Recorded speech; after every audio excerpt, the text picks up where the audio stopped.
All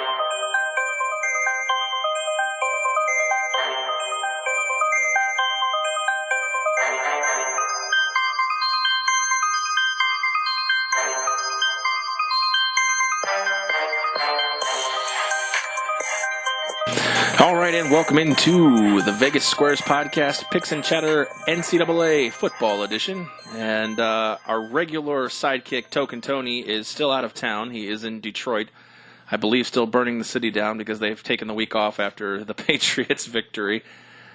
So we get, I know Spike likes to call him Fake Token, but I know that doesn't sit well with Mr. Tony Johnson here. So we'll just, there's not really a nickname. Tony Johnson doesn't seem like a long name, but it just, like, you got Spike, you got Aaron, you got Token Tony. You could do like TJ or something, but yeah, fake Tony is just, I don't think it's going to fly. Yeah, it was funny at the time. I'm not going to lie. That's fair. So, anyways, well, we've got a tremendous slate in college football. We won't waste too much of your time because I know you're looking to get some picks in, especially if you're listening to this on 12-Ounce Sports Radio. College games are starting up here very, very soon, so we're going to give you as much information as possible in an hour. So let's thank the sponsors again, 12-Ounce Sports Radio, for putting us on, letting you guys get the ability to hear our picks and see. Hopefully, we can make you some money at the window. We also want to thank VGK Pop Sockets and ChaiPoker.com. We want to thank the guys over at Chai Poker for all the things they do in the world of charity poker. If you ever get a chance, check them out, ChaiPoker.com.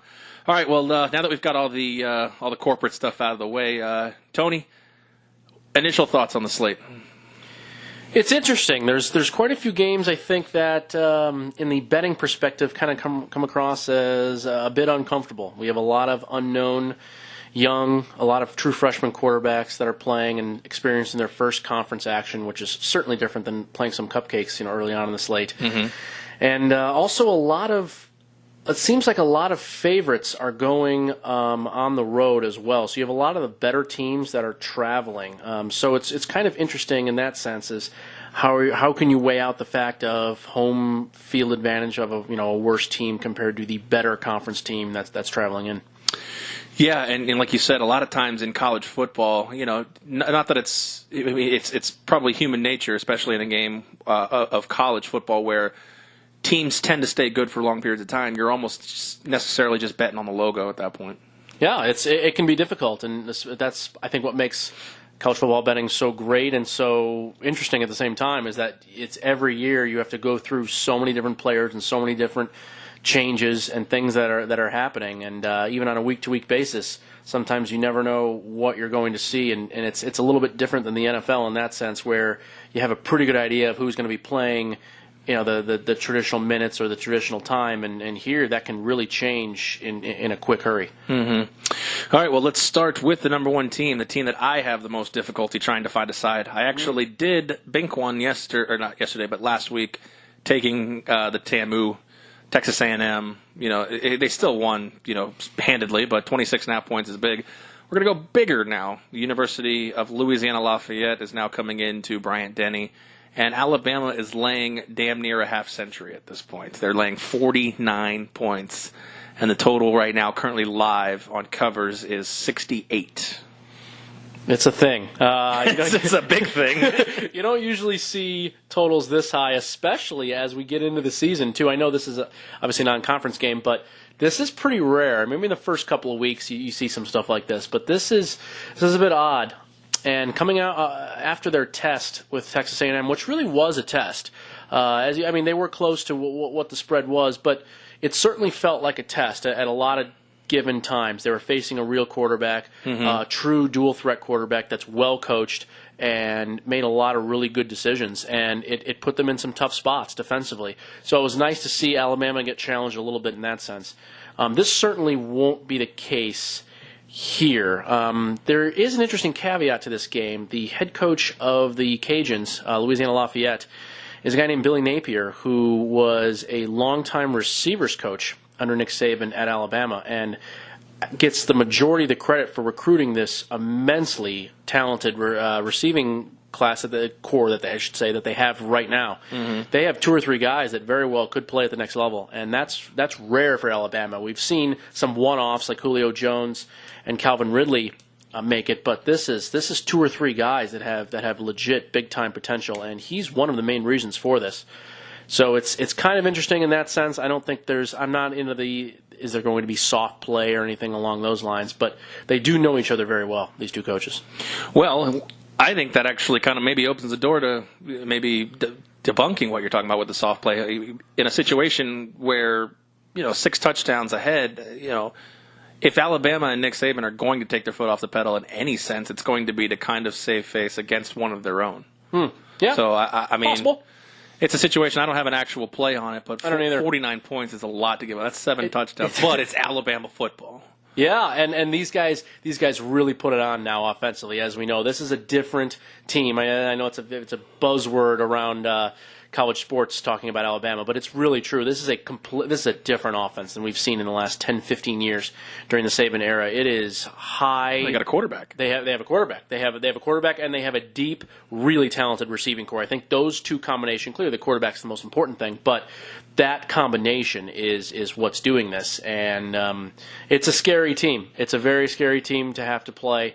I'm with you. I don't think there would be necessarily anything in the soft play regard, but it's also they also have to win the minds of the committee potentially, and they had to score some. Yeah, they had to score some style points last year for sure. I think last year, unquestionably, the fact that they ran up the score on teams and handily beat a lot of conference teams went a long way in the minds to get them in that number 4 spot. Yes, it had to, considering they didn't even play for their conference. That's my whole point, is that you never know what's necessarily going to happen, and that's why you don't know what the benchmarks are. I mean, right. Alabama's probably the only team that can get away with not playing in their conference title game. Very likely, but I still think that style points for maybe a few of the committee members matter, and teams are absolutely unafraid of running up the score late in games, and I think correctly so. I would do the same thing if I was a coach as well.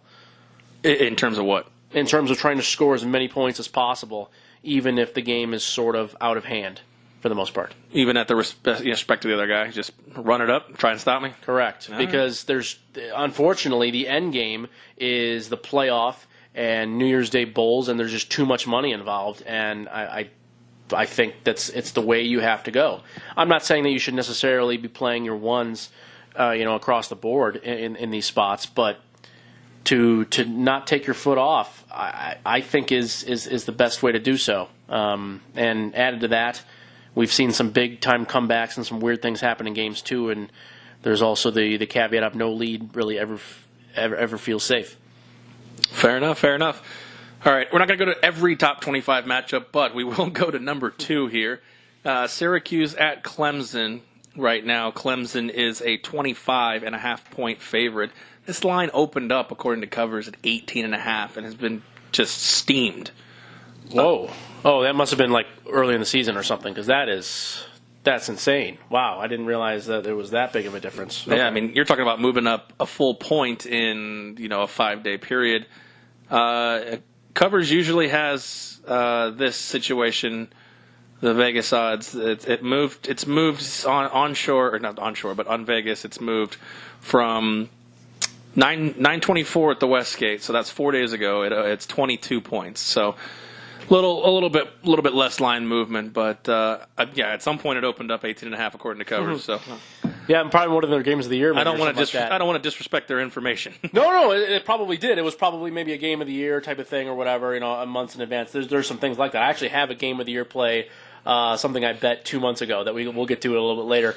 But Syracuse is the hot trend team, though, right now. They're 5-0-1 last 6 following a straight-up win, 4-0-1 last 5 after getting 200 yards rushing, and 5-0-1 against the spread last 6 games in September. A lot of the trends favor them right now. Clemson, obviously the big news out of this week is Kelly Bryant's transferring, Trevor Lawrence taking over the job. That may or may not be a distraction. I don't think it is. I think the more distraction was who's going to be the quarterback, and this 2-quarterback system, I think, with the 4-week redshirt rule may be interesting for teams down the line, but eventually at some point I think you've got to make your choice. And they went with Trevor Lawrence, but they are 1-4 against the spread last 5 overall, and that one was covering last week against Georgia Tech. For sure. I think actually some credit goes to the coaching staff and Sweeney for making the decision now and allowing Bryant to be able to to move on. I think it's a great move on his behalf for the player, because he could have easily just let this thing kind of ride and hang out, but I thought it was actually a pretty nice gesture. Well, I think it affects recruiting in a positive way going forward, because, hey, I'll come here, I'll battle for the job, but I need to have that confirmation that if I don't win the job, you'll let me go. Fair enough. Yeah, you're probably right. That makes some sense. So I wrote an article on the Heisman race that you can find on VegasSquares.com last week. Yes, you can. About Trevor Lawrence and my affinity for him even before the season started to potentially win the Heisman. Oh, come on, use the millennial word. What? What's your that man word? crush. Oh, man crush, yes. Well, I don't know about that. I mean, he does have the long flowing locks, but besides that, I was a fan of. I watched a little bit of him playing some of the big high school games, those all-star games that they have, and he is an unbelievable talent. Surprised that he wasn't. This didn't happen even earlier in the year. I know it seems really weird. You have a quarterback that gets you to the playoff, and then all of a sudden you're going to go with a freshman. But I think this guy is that good, and Kelly Bryant was unfortunately more of a game manager than anything else. He didn't really take a lot of risks downfield, and when he did, he threw a very inaccurate ball, especially over 20 yards. And I think that's really where Trevor Lawrence is going to come in, is that his arm is not only much stronger, but he's a pretty accurate passer. Time will tell in the game, because obviously passing accurately in practice versus in the game against a tough opponent are two different things. But I think it's a good move overall. And yeah, as the distraction goes, I wouldn't think that there's anything major. I would guess not. I would guess there was a lot of discussion about this. This was not just a random decision that was made. I think both guys had a pretty good idea that it was going to go down this way. Yeah, I think so too. I mean, I don't mean necessarily a distraction in the sense of the quarterbacks, because I think Trevor Lawrence just says, hey, look, I'm going to get prepared to play the game. If I play, I play. If I don't, I don't. I know my talent.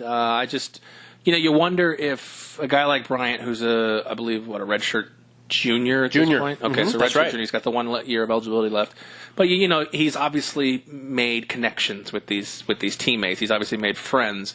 And sometimes that kind of team bond and that brotherhood, may create a problem when this is your guy. This is the guy you've been with. He got you to he got you to the college football playoff last year. And, hey, look, the freshman will be ready when he's ready. But, some players at this age may be more of a bond or brotherhood over what's best for the team. I think overall, probably not. Especially in professional football, hey, look, we got a job to do, we get paid, we got families to feed. But here in college football, these kids are, 19, 20, 21 years old. Sometimes friendships and brotherhoods and immaturity tends to lead to maybe a dissension in the locker room. But, I would, if anybody's going to be trusted, it's going to be like a guy like Dabo to kind of calm that down. Agreed. And I'm not sure this is the best decision for Kelly Bryant, by the way. He's one injury away from Trevor Lawrence to playing on a national title contender and being the guy.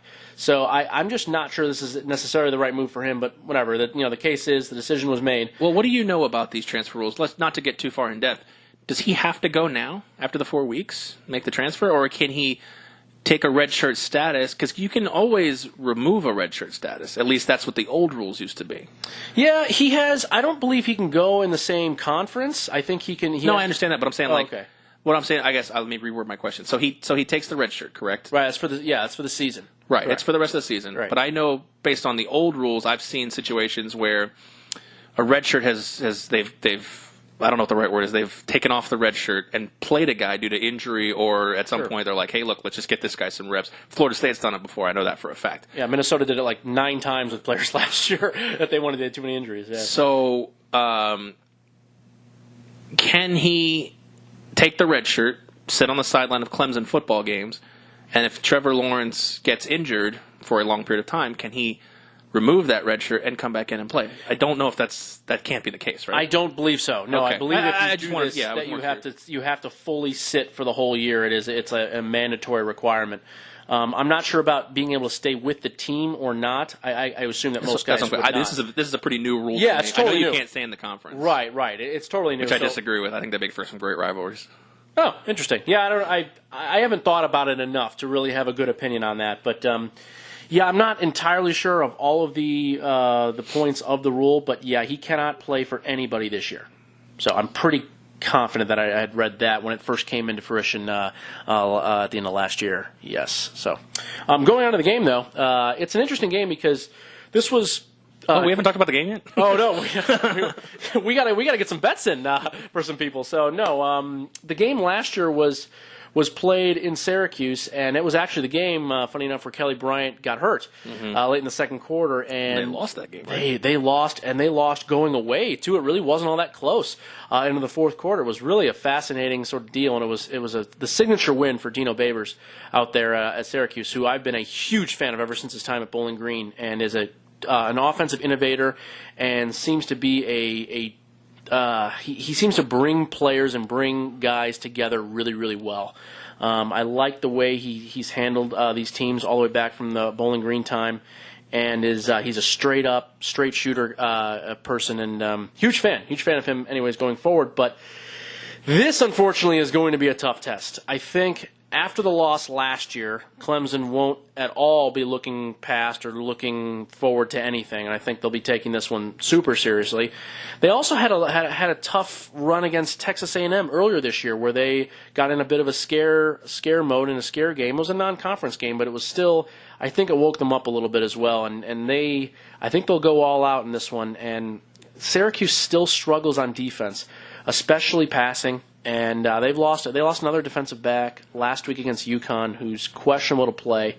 It's probably their best guy coming in, and I think it's going to be a tough one for Syracuse to stay with them. I don't necessarily want to lay all these points on Clemson. It's a lot, but well, you're not action on this game. You're just I'm just observing. No, I have no action. I'm just generally rooting for Dino Babers when I can if there's no action. So that's what I'll be doing in this game. So you're gonna take the public side and rock the orange. I'm going to rock. Yeah, one of them, I guess. They both sort of wear orange, but yes, one of them is named the Orange. The Orange. So I will be backing the Orange. You're not backing the Tigers. You're backing the 70% of the public money, or 70% of the money coming in right now. There you go. That's where I'll be, but no wager for me there. Yeah, no wager for me, but 25.5 points is a lot. Yeah.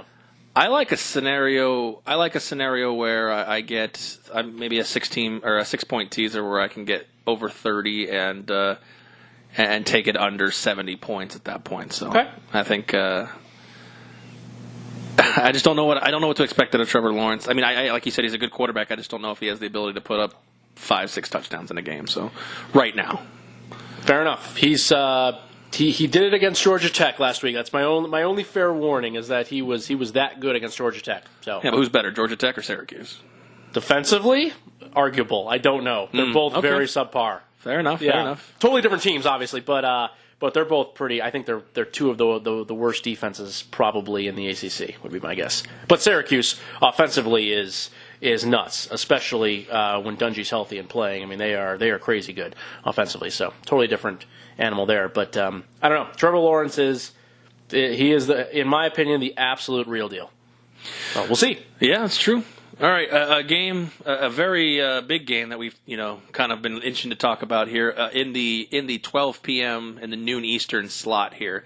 It's so weird to have a Pacific time zone broadcast on an Eastern time zone radio station. It is odd, yes. So screw you guys. It's on at 9. 9 a.m. It's on at 9 a.m. start. It's a 9 a.m. start, everybody. West Virginia and Texas Tech, number 12 versus number. Sometimes some places 25, some places 24, some places still not ranked. But West Virginia is a 3.5 point. This is a road favorite that you're talking about. Some of these road guys going on, but it's definitely the must see TV of the early games. So let's talk about it. So we got, like I said, Texas Tech opened as a 6-point dog. They are being bet down right now. Actually, the money is mostly on West Virginia, but the line has gone down. Right, so that's probably amount of tickets that are small versus a couple of very large bets. That's usually how that is, yes. Because it moved down immediately. So I'm guessing it was probably a couple of large wagers that moved the line down initially, and now you're getting this kind of back and forth with the smaller bets. But I don't know that exactly. There's no way to really know. I mean, is there a good informational site that shows that without having to pay for it? Because I'm cheap. There is not. No. To answer that quickly, no, there is not. Covers in this spot, picks per line The biggest line that's been bet, according to this, has been at the 3.5. There's been 500 picks towards West Virginia and 300 picks towards Texas Tech. That kind of makes the 60-40 at that Sure. point. Not a lot of bets in the bigger numbers, but you said that, like I said, this opened up at 6. Somebody had to smash Texas Tech Very at that quickly. point. Yes, it happened. It happened almost immediately after the line came out. But in fairness, not to interrupt you, I apologize. No, good. But in fairness, I have seen situations where public money has blasted one side, and the line has either gone the other way or not moved at all. So that's another potential scenario. It can happen, although the big, quick line movements early on in the week are almost always sharp money. It's very rare that the public will move a game early on. But yes, it has happened, not to say it has not, and we don't always know what it is or what it isn't. I mean, not every sports book is thinking. Exactly. So we don't always have all that information, which is why, even though you brought up, I try to stay away from that a little bit because we don't actually know what we're intaking sometimes with that type of information. It's good to know, but sometimes we don't always know the whole story. So. Sometimes the easiest method is if you want to back the public or fade the public, just look at this and fire a tail or fade. There you go. That's all you need to do with it. With our podcast, you can just hear what our two scatterbrains say and just do the opposite. Nothing wrong with that. I'll tell you what, week 1 of college football, if you did that, you'd have been retired by now, I'll tell you that. Week 2 for me, yep. If you faded me in week 2, it would have been excellent. But Will Greer's the name in this, obviously. Yes. But there's some other guys that can put up points and play football for both these squads. Oh, it's a great game. To me, this is the second most anticipated game for me, besides the Ohio State game, which we'll get to later. Mm-hmm. This is the second most anticipated game for me that I'm looking forward to, not only because I love the Big 12 and the style of football that there is, but I just like both of these teams. Yeah. Well, I mean, they're getting better, though. There are more teams that are playing defense recently. Like Texas has made a lot of strides in playing good defense. And let's look in this game. How about Texas Tech?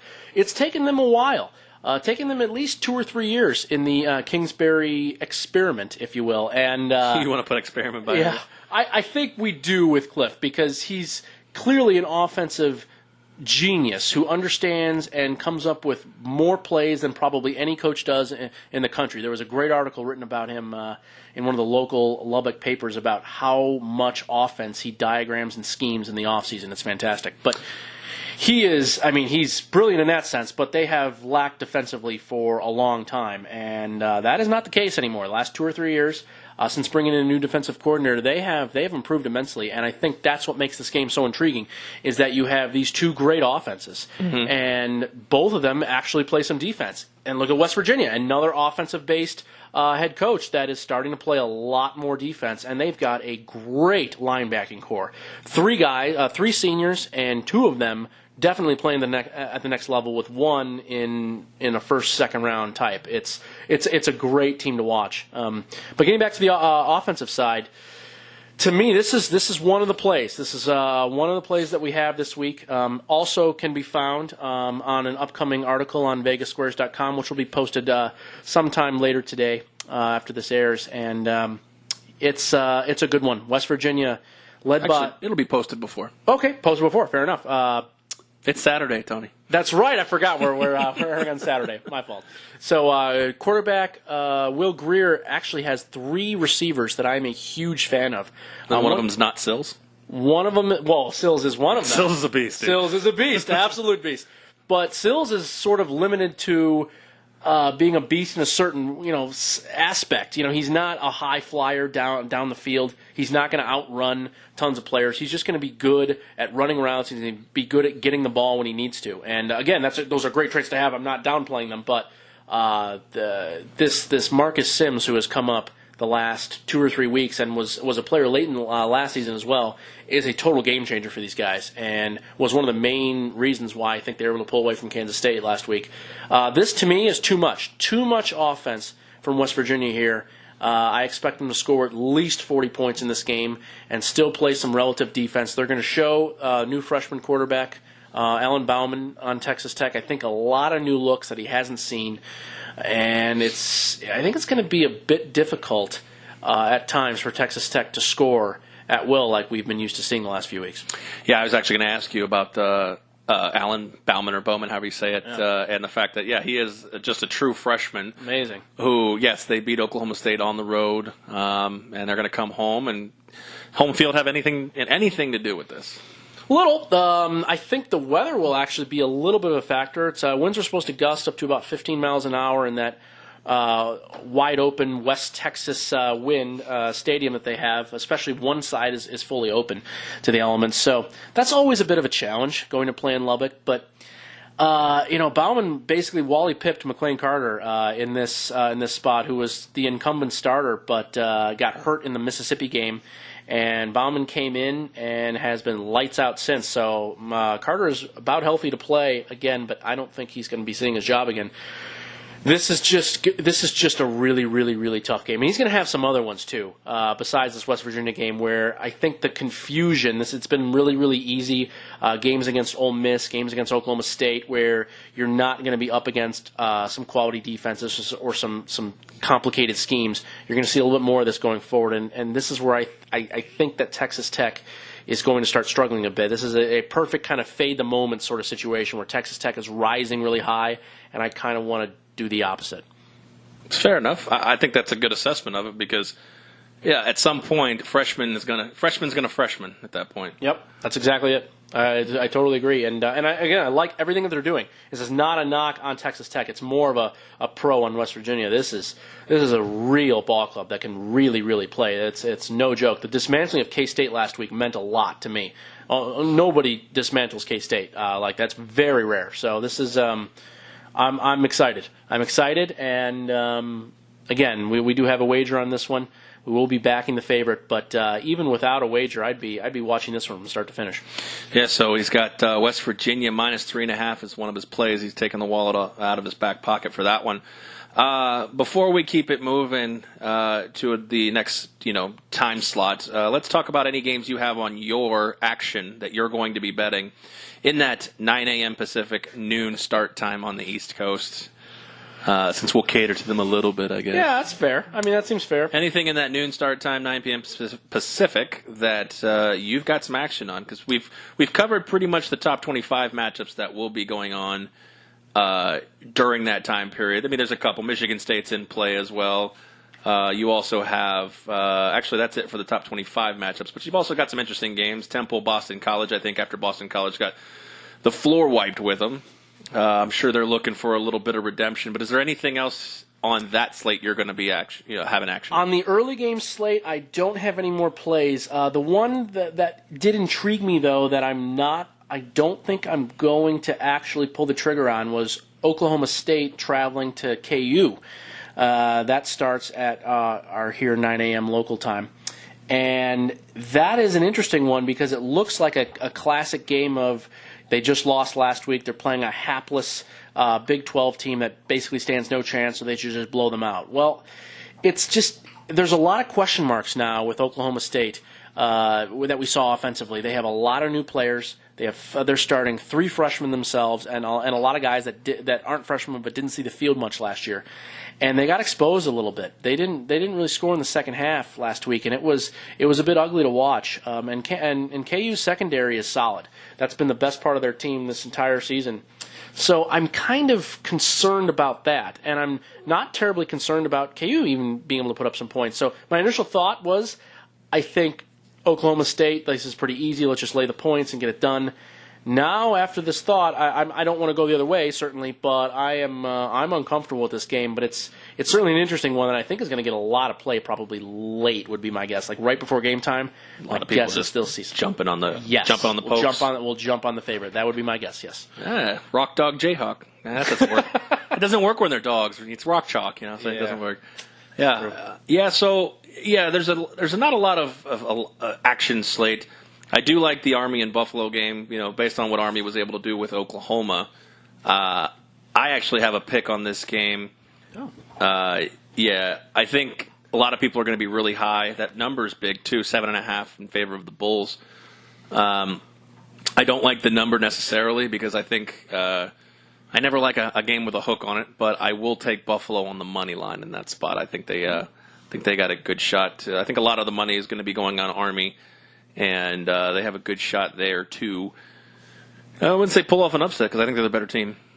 Well, they are a 7.5-point favorite, so I would say they are deemed the better team. Well, I mean, you could make the argument that the public would believe that, hey, look, Army hung with Oklahoma. They took them to overtime. They sure did. They possessed the ball for 75% of that game, and still lost, unfortunately. But it was an amazing game to see. It was beautiful to watch one team that's clearly less talented than another one, but just hang in there and do it kind of the old-fashioned way. It was pretty cool. But feels patriotic too for when Army, Air Force, Navy. It was pretty cool. It really was. There was a lot. Themselves. I think I was not the only one that was certainly rooting hard for Army without any action in the game. Sure, I had no action, but I was anytime you can get a top 25 upset from a team. Well, a team that's a nation's team, Army. For sure, it's absolutely you're rooting for them. Are you concerned about the prep and now having to prep for a triple option type team that Buffalo hasn't really seen and is not really going to see the rest of the year? Is that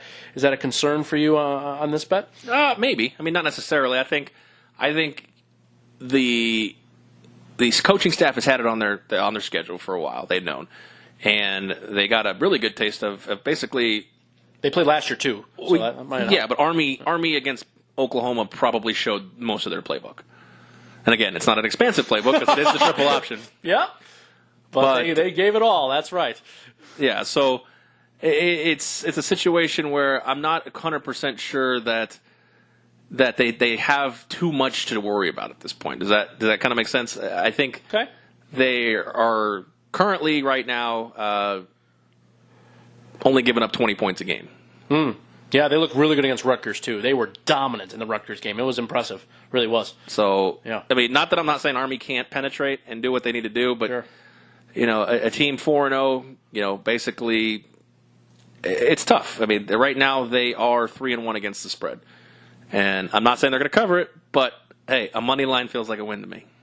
Some would argue that this will be the best quarterback Army's seen so far as well with Tyree Jackson, that he is that good. Yeah. Total professional, like NFL caliber player. He looks the part. His throws look everything that they should be. He's mobile. He can move. He seems like a smart player. I'm very impressed with Tyree Jackson. Have been for a while now. So yeah, excellent. So we're Buffalo, and you're not laying the points, just the money line. You said Buffalo just to win the game. Okay, gotcha. Fair enough. So I actually haven't looked at what the actual money line is. You have that on yours? Yeah, sure. I have it up in a second here. My guess, hopefully under 300 for you, I would hope. 7 could be in that 3-4 range in that point. But all right, we got some 280s. How about a 280? That's not too bad. Feels good for me. Okay. All right, let's move on to the. Okay, so let me do the time zone. Carry the 1, 6-4, 15-minute interval. Okay, so it is your 3:30. The 3:30 games. The 3:30 games. Okay. The noon to noon 30 slate of games. We can touch a little bit on Oklahoma because they are playing a 3-1 Baylor team, and Matt Rule has turned the culture around. Obviously, we know that for sure. Mm-hmm. Yeah, we know the whole story with Art Briles. Not going to get into it, but right now Oklahoma is laying 23 to 24 points, depending on where you look. 23.5 consensus line here on covers. I know you don't like the percentage of money matchups, but I will tell you 64% of it is going towards the Boomer Sooners. Okay. Fair enough. And I haven't been high on Kyler Murray a lot this year, and I'm not going to poo-poo him or try to stomp my feet or bang my chest because of what happened in Army, because he looked okay. They only had 5 possessions. Yeah, I know, but really maybe I'm just a prisoner of the moment, and he only ran 40 plays, but they weren't fair. They were okay. Okay. And so I'll give him. I'm not going to jump too high, like I jump too low on him, okay, or however you want to say it. Jump on him, mm-hmm.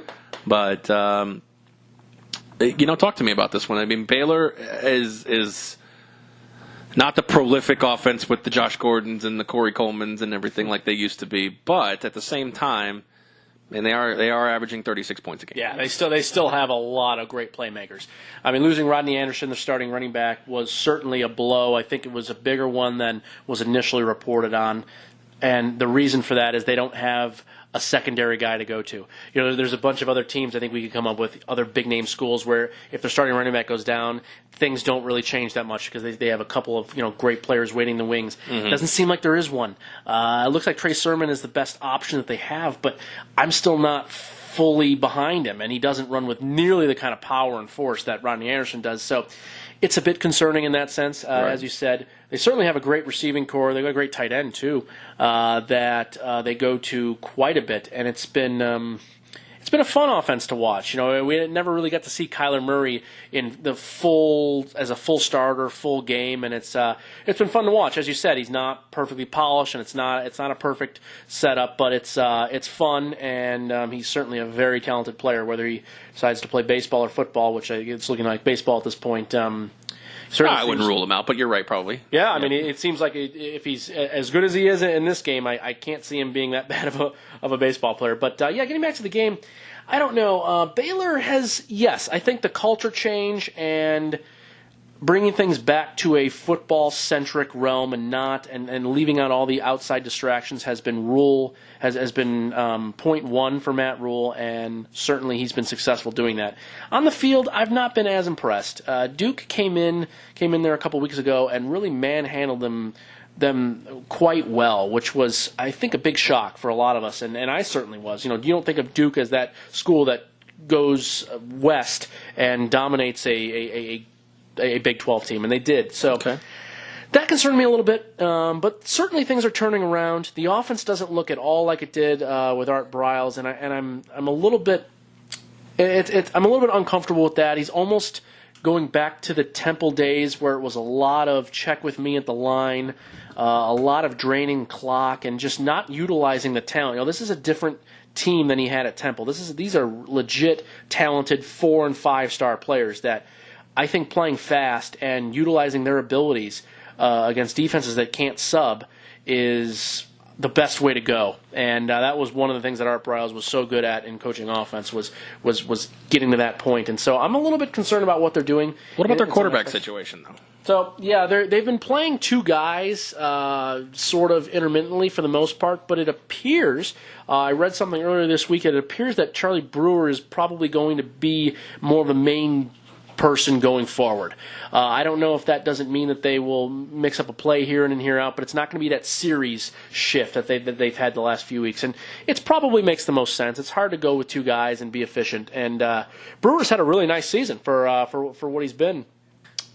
He's running the ball really well when he gets the chance, and has made a lot of really good decisions. So I think that's a good thing.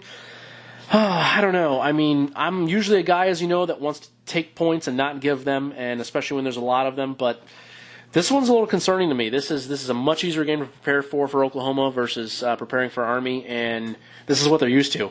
So I don't have an opinion, no play on this one, but my lean would be towards Oklahoma if I had to.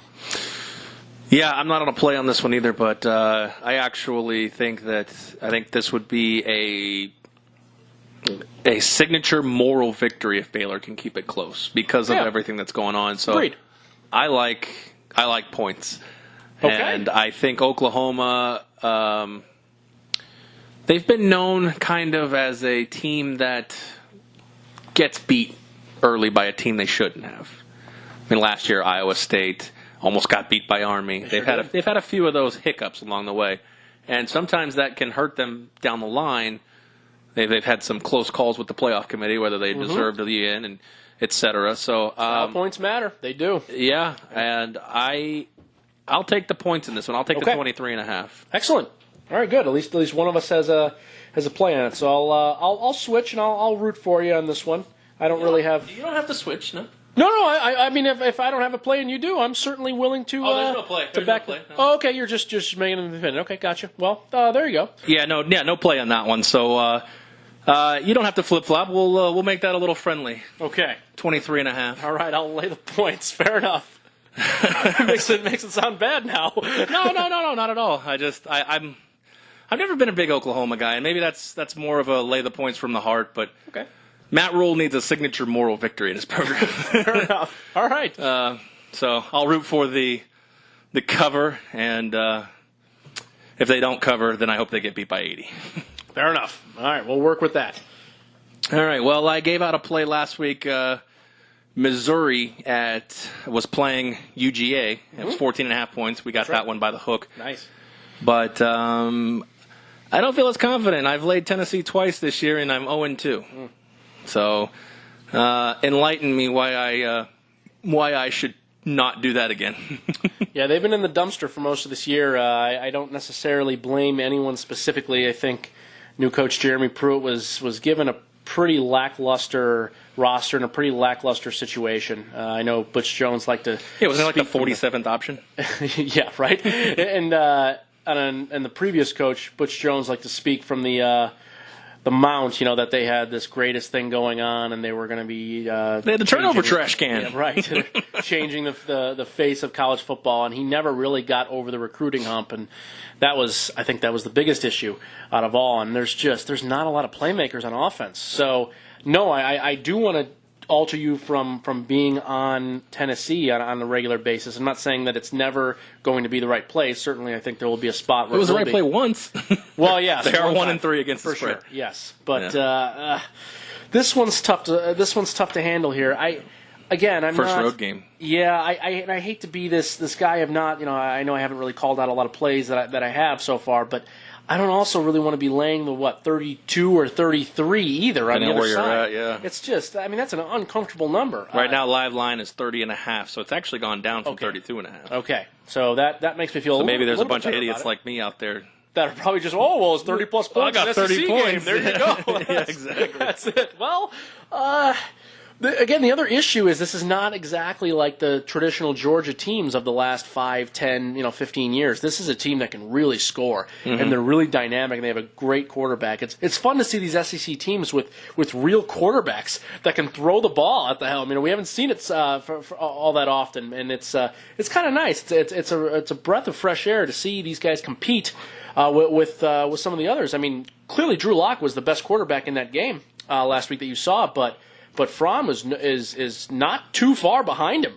Can make a lot of throws himself. Yeah, definitely. It was impressive. It was a really fun game, great game to watch. 260 and 3 touchdowns last week against Missouri. Yeah, but yes, Locke had a good game as well. Sure.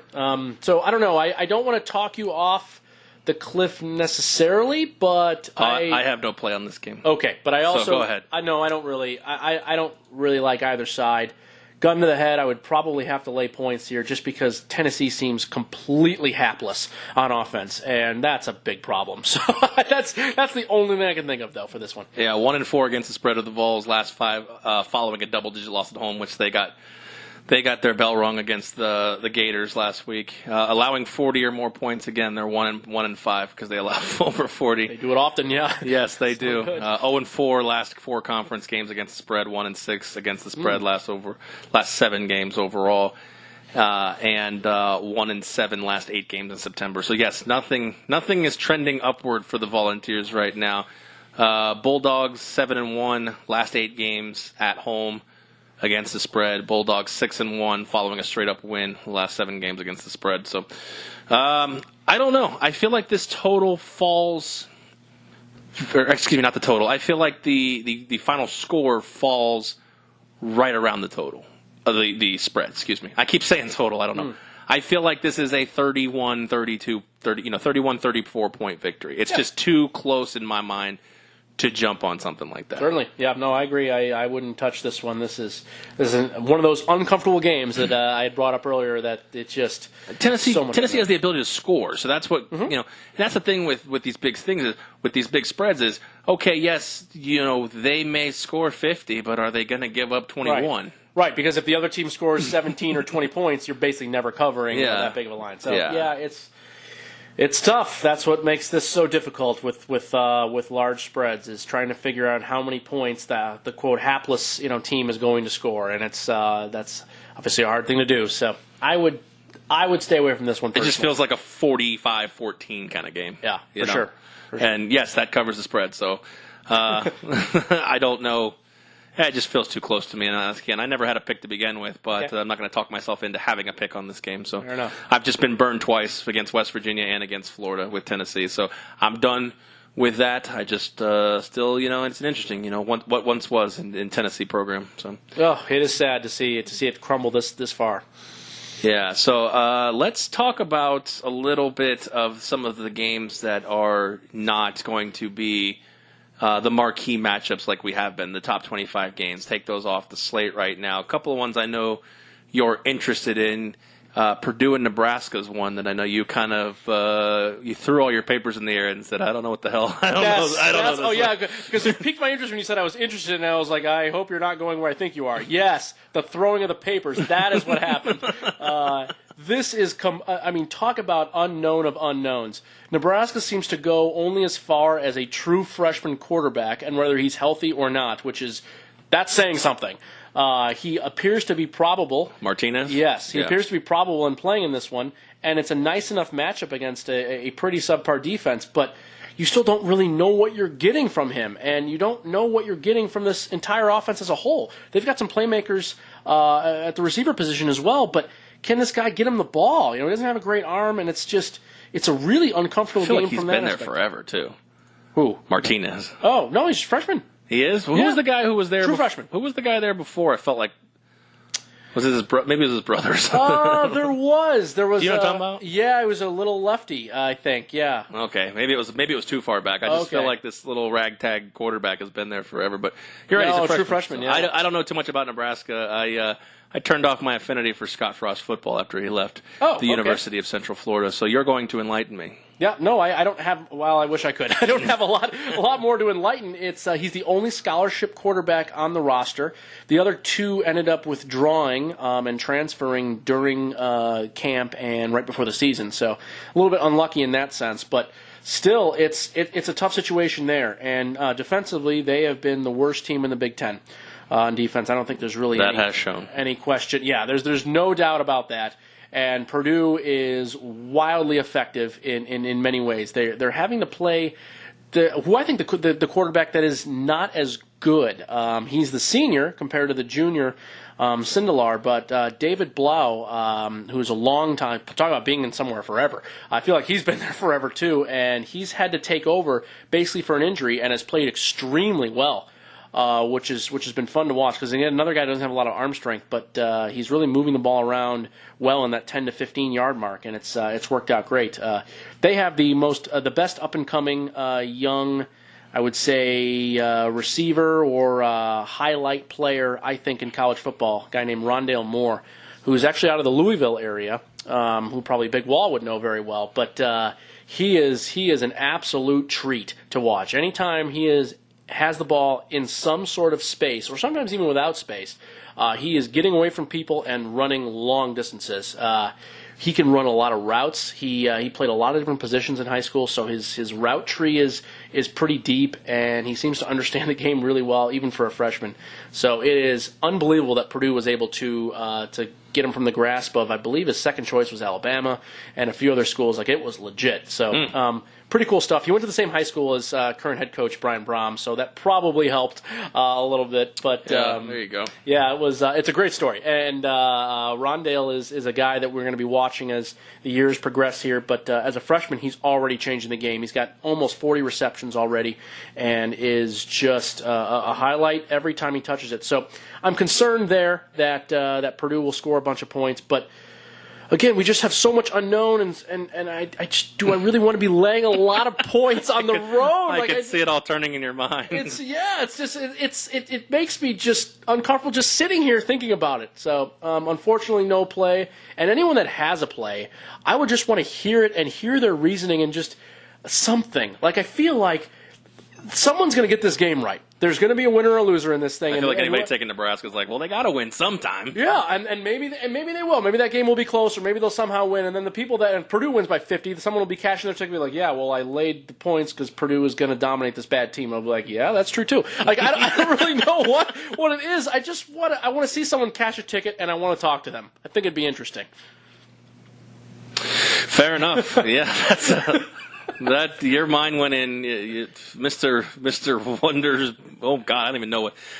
Nebraska's 1-9 against Purdue the last 10 years that they've played each other. So yeah, I think you talk about David Blau. He's like the Robbie Hummel of the football program. Yeah, there you go. Nice. He was there forever. That's a good one. Yeah, I thought Jeff Brom was the coach Oh, did I say Brian? Yeah, Brian Brum I'm was a sorry. Louisville quarterback, wasn't he? That's my fault on that. Yes, Okay. it is Jeff. Well, It is Jeff. I thought about it. I'm like, Yeah. I don't know enough about Purdue. Brian is coaching somewhere too, but Is he? it's not. Yeah, I don't Okay. think it's. I thought he was still FBS, backing so up he's on the Rodgers staff. in Green Bay. Nope, that was my bad. Yep, wrong Brum. Wrong Brom. There's not too many of them, but yeah, you can get them wrong. You can't. They're like the Baldwins. Yeah, after Alec, it's like, who? All right, so let's. I will take Purdue. That's actually, I'm coming off. You are. Coming with the wallet. I am taking Purdue. Oh, you are nice. Good. Yeah, Okay. and I knew they were going to dominate by 50. So That's what I want. That's what I want. This is exactly what we're talking about. I think Nebraska is talent depleted. Good coaching staff. Obviously, I'm a little biased. I think that they need time. But right now, they're not good, even when everyone expects them to be good. Mm-hmm. They have been getting outclassed on offense. They have been getting outclassed on defense. Oh, yeah.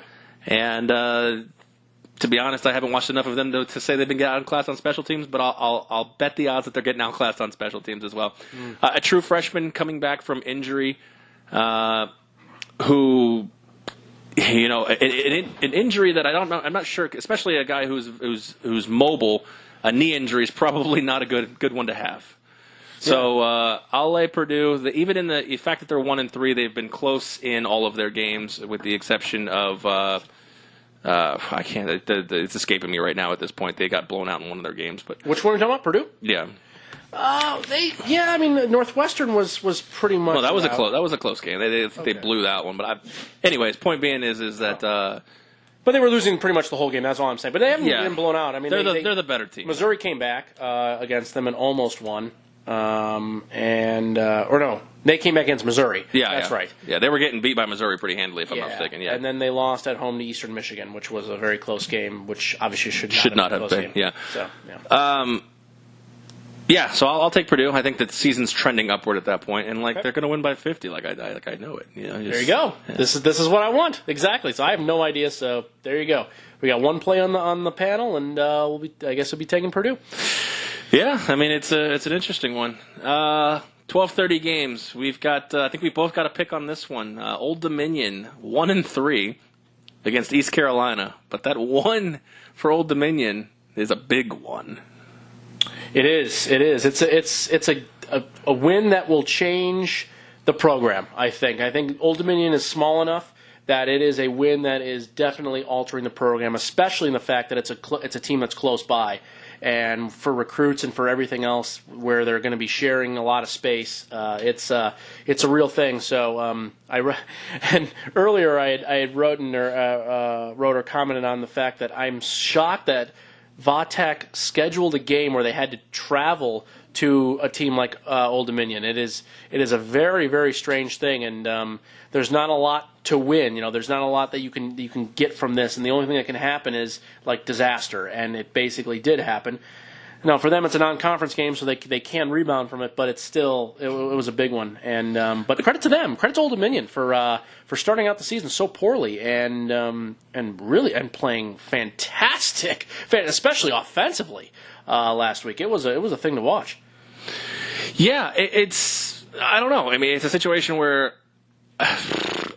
First of all, I'll go back to what you're talking about. I don't know why Virginia Tech did what it did. I'm happy that they did. As a graduate of a small school, well, they're not so small anymore. They're on everybody's radar now. But as a graduate of a school who strives to have recognition and respect and say, hey, look, we'll play you. Come here, go there, and to have the phone hung up by every team who doesn't want to risk their reputation. I give a kudos to Virginia Tech in that spot for going in there and playing an Old Dominion in that spot. Because, I mean, I don't want to get off topic too much, but, even after the proclaimed national champion that you like to poke fun and needle me about. I do, every time, and I will continue to do so. Yeah, whatever. But you know what? They have come out, UCF, and said, we'll play anyone. They did the Boise State. We'll play you. And the Alabamas of the world, it's not worth it to them. And I get it. It's for your program. Hey, look, if you win, great, you were supposed to win. Right. If you lose, oh, my God, you just lost to UCF. But that's my issue, though, is like, why would you want to take that risk as a big-time program? Well, if you're a big-time program, you should be the anyone, anywhere, anytime as well. Okay. I mean, maybe in theory, yes, that all sounds really nice, but in reality, I think it's. Last time I checked, I don't see Alabama going and playing a team like Old Dominion on the road. there's not going to do it. I understand that, and maybe that's why I believe it's a weaker situation for them. Fair enough. Okay, that's fine. I just don't. I don't know. I'm confused about why it happened. I mean, I'm glad. Obviously, for us, we got to see a great game. So I mean, it's fantastic for the fans, and I'm pleased.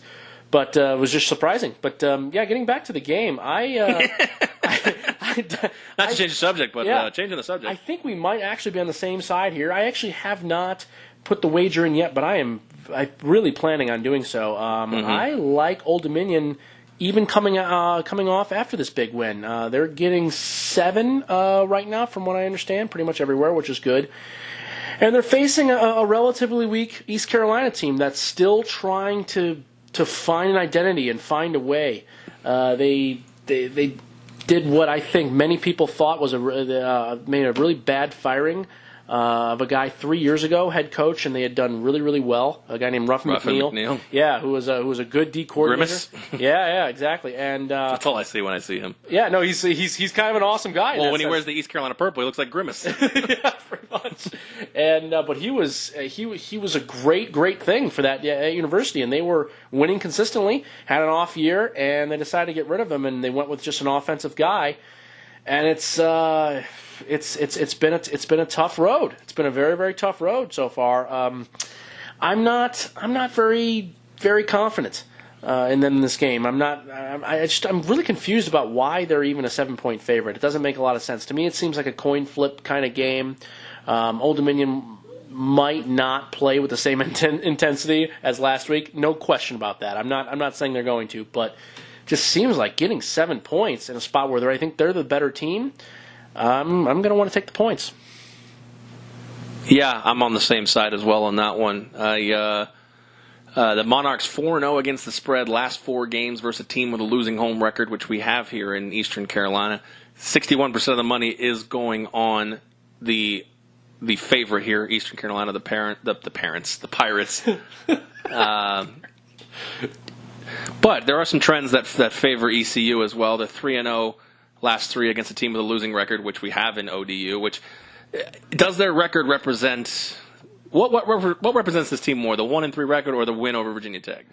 I had not watched a ton of them this season before the Virginia Tech game. I will say that. I do watch Florida International for the most part because I have a season-long wager, a large season-long wager on Florida International. So I did watch the game where they played FIU, and they hung in there nicely in that one. And I think FIU certainly has a lot more talent than Old Dominion. So that was an impressive game, I think, that they were able to withstand. Now, granted, they were at home, so that's fine. But I wasn't impressed. Wasn't very impressed with a lot of things that they did in that one, and then just looking on the other 2 games against Liberty and Charlotte. It just you didn't really see all that much, especially offensively. That's, I think, where they've struggled the most, and why it's such a shocking win. And they were able to put up 49 points against what should be an elite defense and a defensive coordinator that's been there for 25 plus years. Foster, I think. Yeah, he's just been there forever. It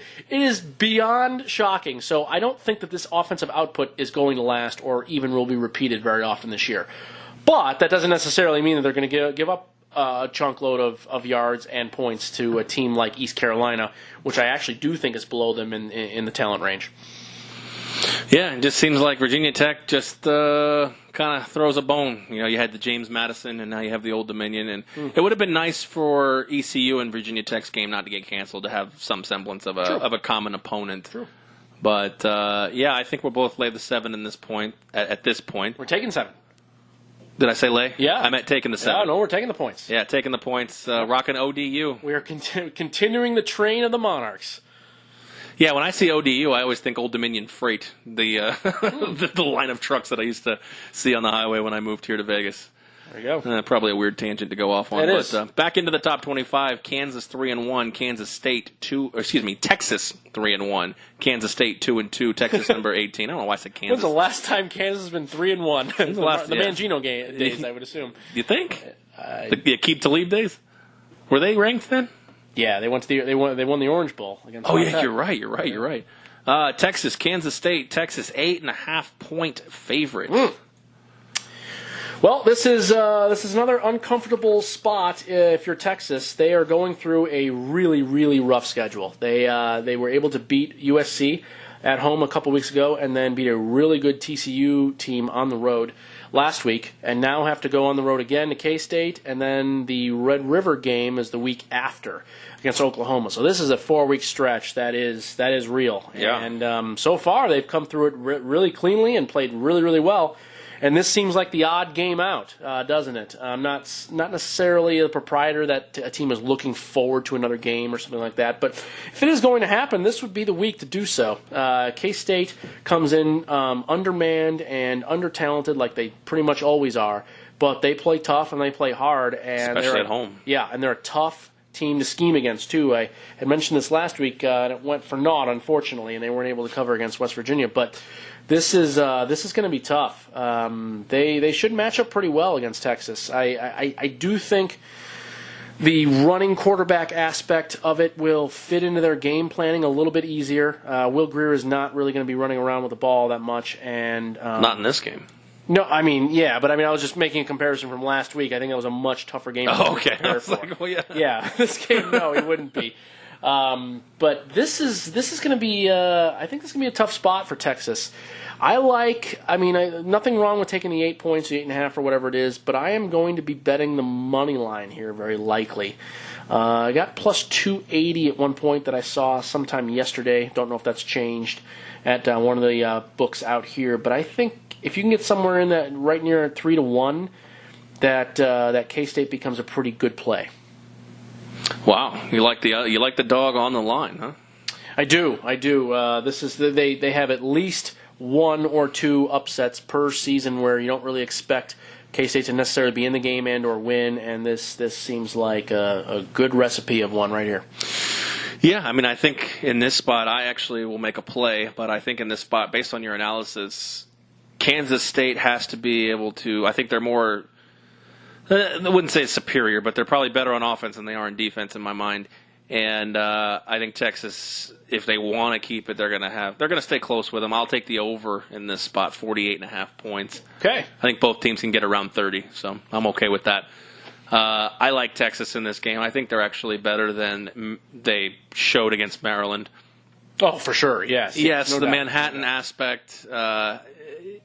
I get the little apple. I get it. Yeah, the little apple. I get the whole vibe. I just don't think the talent's there this year. And you say that they're usually inferior talent, yes, but this year they're inferior talent to their teams in previous years, their own teams, I think.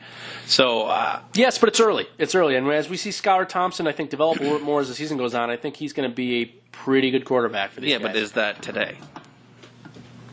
It may not be today, but it might be. And he may not even be the guy. They got Delton there, who's pushing for an attempt to start for sure. And I will give you 2 words why I think Texas probably will win this game. Okay. Lil Jordan Humphrey. What a great name! One of the best names. That's a terrible name. No, it's a great name. That's crap. Lil Jordan. Lil Jordan. Yeah, Lil. No, I get it. LIL apostrophe. He's like a rapper. Fantastic. I like it. I wonder if that's on the birth certificate, too, if it is actually like Lil Jordan apostrophe. I'm hoping so. But, yeah, it's a good word, and he's a high-quality player, too. So tangent, not a quick one, or not a long one, but a quick one here. So speaking of birth certificates, I applied for renewal of the passport recently because we're going to a cruise to Alaska, which ports in Canada. And to renew my passport, I had to look at my birth certificate, and I just realized my parents' birthplaces are swapped on my birth certificate. It's not a huge ordeal, but that's a little strange, right? It's a very official document, and my parents, because my dad was born in West Virginia and my mom was born in Nebraska, but not according to my birth certificate. So I thought about it, and I'm like, is this going to be a problem? But you got an original passport based on this birth certificate, right? Well, this is a reprint. My original, I don't know where it is. So I'm wondering if the county clerk of records where I was born might have screwed it up, or if it's been wrong for 30 years. Wow, yeah. It's just kind of one of those weird things. That is interesting. So I just know for one fact my birth certificate does not say Lil Jordan Humphrey. So yes. I would expect that nobody maybe besides him in the nation has a name of Lil Jordan Humphrey. Fantastic. Anyways, so as you tend to that, we have. I don't know. The game to me is the 48. It all looks kind of nice as well, but I'm not sure about the pace. So K-State, when they're playing well and they're able to dictate what they want offensively, they tend to run the clock down, and they also tend to really just draw the game into a nothingness. I'm not saying it's the same thing as Army per se, but it can be uncomfortable for a lot of teams that are not used to this, especially in the Big 12, where not really anybody else plays like K-State does. So I don't know. I mean, Texas might get into some deep water here that they're not used to, and that's the only thing that's concerning to me, is that if it goes kind of how I think it sort of might, I think the under might actually make some sense. But if I'm at any semblance wrong, and there's more pace and more offense than I initially think, then your over might get there, and it might get there by a lot, too. The only thing that worries me about, if I was to take the line, is that Tom Herman's better as a dog than a favorite. Mm-hmm. He's shown that so far at his tenure at Texas, no question. It's true. Very true. All right, well, let's dive into the next slate, unless there's anything you have that you're playing on the 3:30 p.m.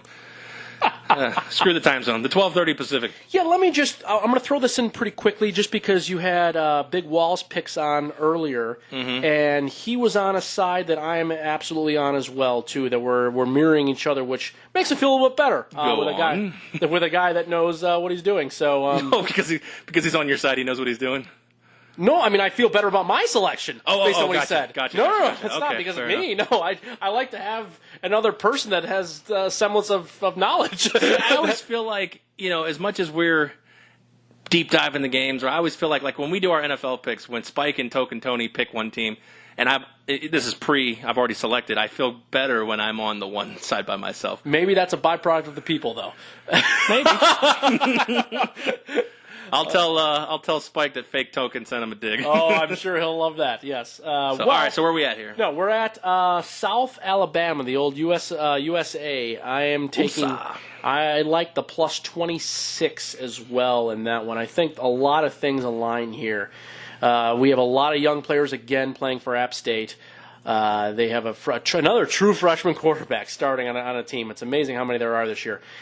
This is a defense that's playing a lot better as the weeks go on. I'm surprised they didn't actually put up more of a fight against Oklahoma State a couple weeks back, but that's about the only game where they haven't played well in. New coach, and he's continuing on the same things that they did really well in the last, 18, 19 years under Joey Jones, who finally retired. And huge fan of this play. This is one of my favorites of the week, and glad to see Big Wall and I on the same side. Can they score enough to stay with that team? It won't take very much, but yes, I believe they can. Against App State, eh? Yeah.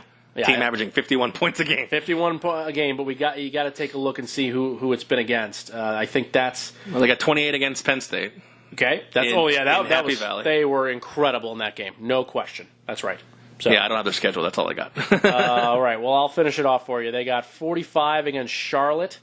They did not get to play Southern Miss, unfortunately, and then they got 72 against Gardner-Webb. The running Bulldogs were not able to run with Appalachian State in that game. Bulldogs got caged. Yes, but fair enough. I just there's a lot of young players there, and when things go south, which they will and do in some of these conference games, I like the team that's getting 26 that has experience. I also like the money line too, if you can find one of those. I got one at plus 1,700, which I'm a big proprietor of on a side note. Fair enough. All right, well, let's move in. Moving on. Yeah, moving on. There's a couple of games in the 1 p.m. Pacific hour, 4 p.m. By this time, if you're listening to the podcast, games have already started. So we're moving into the games that haven't started yet, and we'll get you some picks. Prepare you for later. It's yeah, perfect. Exactly. So Mississippi State and Florida. Number 23, Mississippi State, coming off that loss where Kentucky decided they'd burn their entire stadium down and take the $100K fine. Yeah, they went a little crazy, don't you think, for a win? Can you blame them? Mississippi State? Kentucky football? I mean, that's true. They've been a ranked bad opponent. For a while. Yeah. But hey, I've rushed a field before. It's fun. I don't know what the outcome was financially for the school, but it was fun. Right. Didn't they win like 7 or 8 games last year, though? I mean, this is not totally new. They're not terrible. I mean, they had the Randall Cobb era, and then they got real bad. Right. And then they got okay. But since Stoops showed up, they've gotten gradually better. I mean, I feel like things have been moving in this direction for a few years now. Yeah, let them have it. Okay. Fair enough. I mean, Mississippi State just seems that's not a name at all. Yeah, that's true. I mean, I could see, even if like Ole Miss was somehow good and they beat that team, and that's a team that carries some weight. Mississippi State, while a fine club and a team I like, it just seemed weird to me. That's fine. I mean, they can celebrate however they want. I think at any point, if you beat a ranked opponent when you're not, and you're a team where your program is. If Kansas did the same thing, I think it would be the same. You know, Kansas beat a ranked team. I think they might charge the field. I was on a field after a KU game before when I was living in Lawrence. It was interesting. Yes, this was when Mangino was starting to rise. So yeah, it was kind of fun to watch a team that could actually compete with anybody. And by the way, shout out to Todd Reesing, who just got into the KU Hall of Fame last week. All right, let's talk about the Gators and the Bulldogs. I don't even know who that is. Who is that? He was a 4-year quarterback for KU in the big seasons that they had, including winning the Orange Bowl. Oh, okay. There you go. Great players. Shout out to Todd Reesing. All right, we'll try to hashtag him in the podcast. Please do. Good guy. Dude, I don't even know where we're at right now. Florida at Mississippi State. Okay, yes. So Florida's got their big win against Tennessee, which is not that big in the grand scheme of things, but it is Florida and Tennessee. Mm-hmm. It is the rivalry. 57% is going towards them at +7. They are 3-1 against the spread. Both teams 3-1 against the spread at this point. Felipe Franks has looked pretty good. He has. He's been solid. I think the addition of Dan Mullen and the new coaching staff has done wonders for Felipe. We clearly knew the talent was there.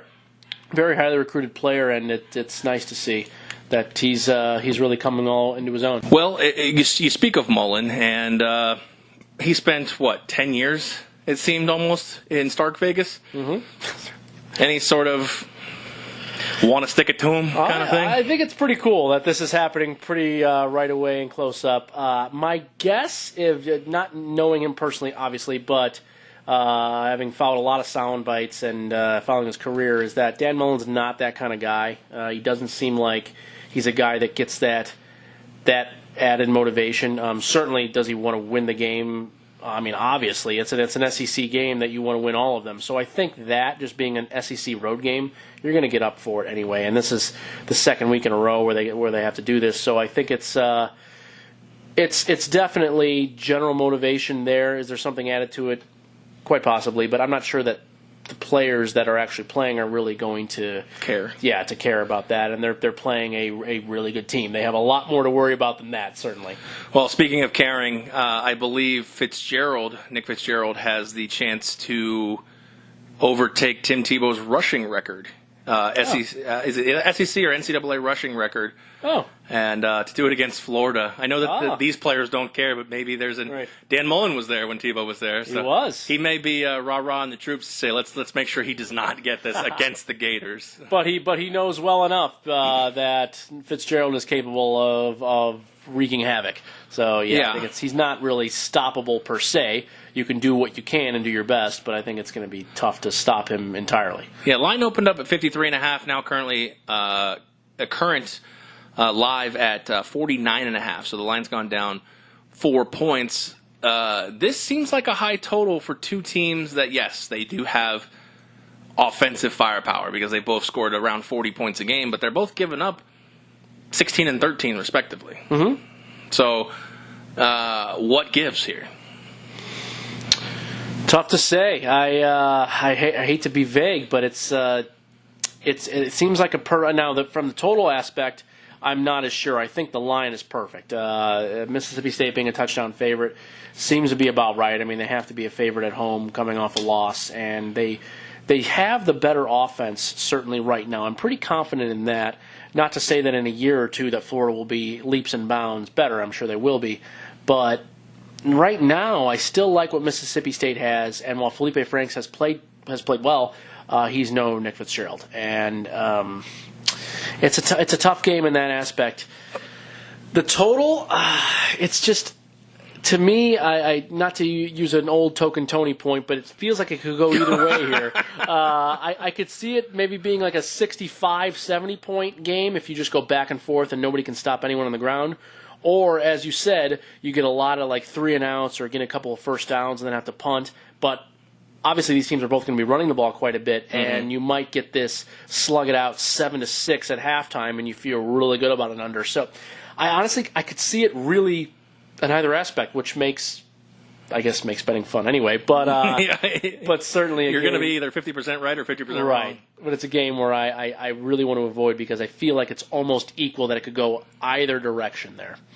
Fair enough. Yep. So no play. It's going to be a fun game to watch. Like yeah, great game. Exactly. Yeah. Yep. So, all right, let's talk about another game in that region, Michigan and Northwestern. It is a 1:30 p.m. Pacific kick. You look puzzled. Yeah, it's just another one of those games that we don't know. Northwestern's best offensive player just retired, so we don't even really what? I missed we really that know? one. When was that? Yeah, so Jeremy Larkin had went and saw a doctor, and they.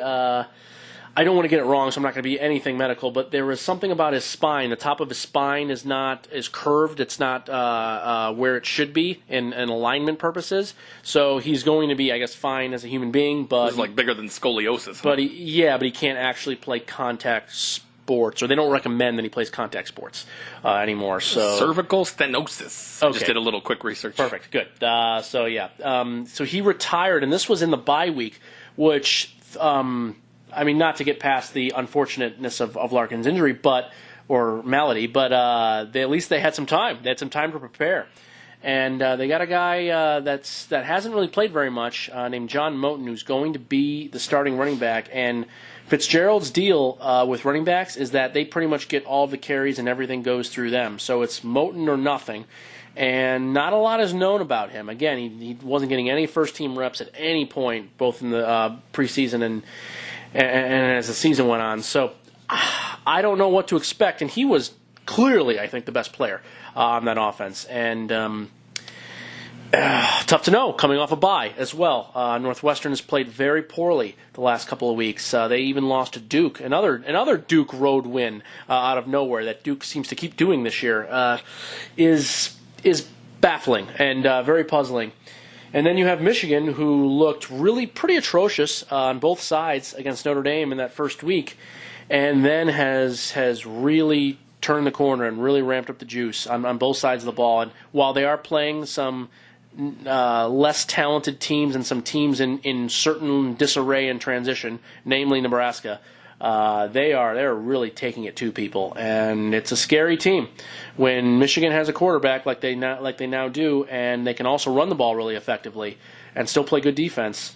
It's a tough team to beat. So I'm wary of that in regards to this game. But do you really want to lay this many points on the road in a conference game? And that's kind of where the sign is. Kind of where our me. podcast has gone. That's where but that's where it has to go. Yeah. Though this is one of those weeks. This is the toughest part. I really felt like last week there was a lot more clarity with where we could go with certain bets. Okay. But I just feel like there's so much just unknown in that aspect here. Now, if I had to bet it does seem like Michigan is clearly the better team here, but Fitzgerald's record, especially after a bye, is really good, and he's a great coach who I'm sure will prepare well, and this team will look good, despite not having Larkin, who was their best offensive player.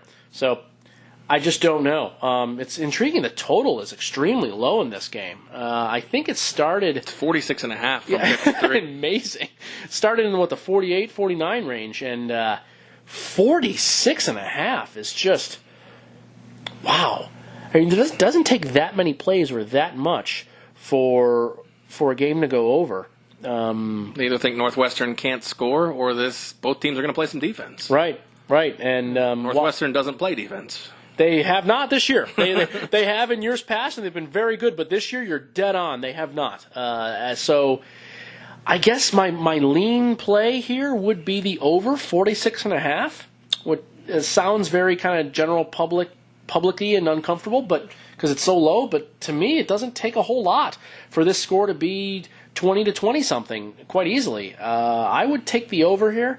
It's not necessarily a game I'm going to be betting at this juncture, although we certainly still have a little bit of time left as we're recording this. But I don't have anything on the point spread though. Part of it. Yeah, it's a fair assessment. I don't have a lean on this one as well, but while you've been talking, it seems like Michigan is the far superior team, and if Northwestern had a chance, it just retired Vontae Davis style. nice fun there. I don't know, just something about Pat Fitzgerald. You just love the guy. Yes. Oh, could not agree more. Having grown up right in that area, too, and followed Northwestern sports forever, it's fantastic. And Pat's the perfect guy for the place and the job. He is great. So this is not any in-depth dive, deep dive pick, but just for the Fighting Fitzgeralds, I'll take the 14.5. Good. All right. Excellent. Well, I cannot go against you there. I'll bet that one just as a... Yeah, you're going to have to do that on your own, because if I don't have a play, I'm always rooting for Northwestern. So, yep, there's nothing I can do there. All right, well, in this stretch of games, the 3 o'clocks, the 12:30s, the 1 p.m.s, Pacific times, anything else stand out at you before we move on to the later slates? No, that looks it. We've covered pretty much that aspect that I can see. Later slates, I'm looking over here. All right, well, let's go into those later slates. Let's do it right now, Let's start with we'll go 4 p.m. and beyond, because that's when a lot of the must-see TV. We know about the Penn State, Ohio State. We'll get into that. Sure. Kentucky, South Carolina, Stanford, Notre Dame, BYU, Washington. But let's start with a game that Virginia Tech is definitely not a public-friendly figure right now. They are getting, 5.5 points? What's the live total at this point? The live total at this point is now 4.5 points in favor of the Dukies. Both teams, according to cover, still ranked. I would have figured Virginia Tech fell out at that point. According to my stat sheet here with Yahoo Sports, they are out of the top 25 in the AP poll. So, let's see. 54% going towards Virginia Tech. So I guess maybe they're not as public enemy number one as I would have guessed. Not as much, although I am surprised that the line has dropped as much as it has. It's an interesting one. I was one, and another thing I'd written about on my Power 5 article on that you can find on Vegas Squares, I talked about the backup quarterback Ryan Willis, who's now going to be playing for Virginia Tech. And I was one of the people, because I watched the spring game of Virginia Tech, and I know as dorky as that sounds, I do like to watch a lot of the spring games of these teams. And I, among some other people, thought that Willis looked like the best quarterback by a relatively clear margin. Josh Jackson had been the starter there now for a couple of years, so I see why they didn't necessarily want to go with somebody else, especially a younger guy. But he really is an extremely talented quarterback, and much more of a pocket passer that I think Justin Fuente feels better about, especially coming back from his time in Memphis, where I think he utilized pocket passers that were able to spread the field and throw a lot of different routes. Is more of his jam, and he's sort of had to change up his offense from those times at Memphis to cater to Josh Jackson, and I'm not necessarily sure that that's a good thing to do in season, because you do have to do some different things. But I like Ryan Willis a lot, and I kind of like what he brings to the table, and I think former Jayhawk. I think it actually could work out a lot better for them in the long run. Now, we only care about this game. I get that. To me, there's a lot going for Virginia Tech here. I think you have a certain rebound aspect to it that cannot be ignored. Bud Foster and his defense are not known for laying eggs in back-to-back games. That is just something that does not happen. Has not happened over his 20-plus year tenure there. And they're just a very talented team. We saw what they can do in previous games, and that's why I think this game was such a big shocker.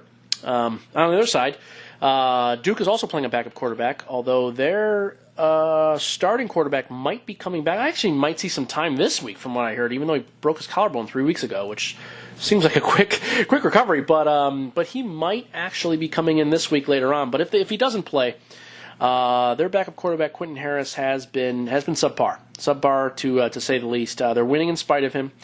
And I think this is just going to be a very tough test for Duke.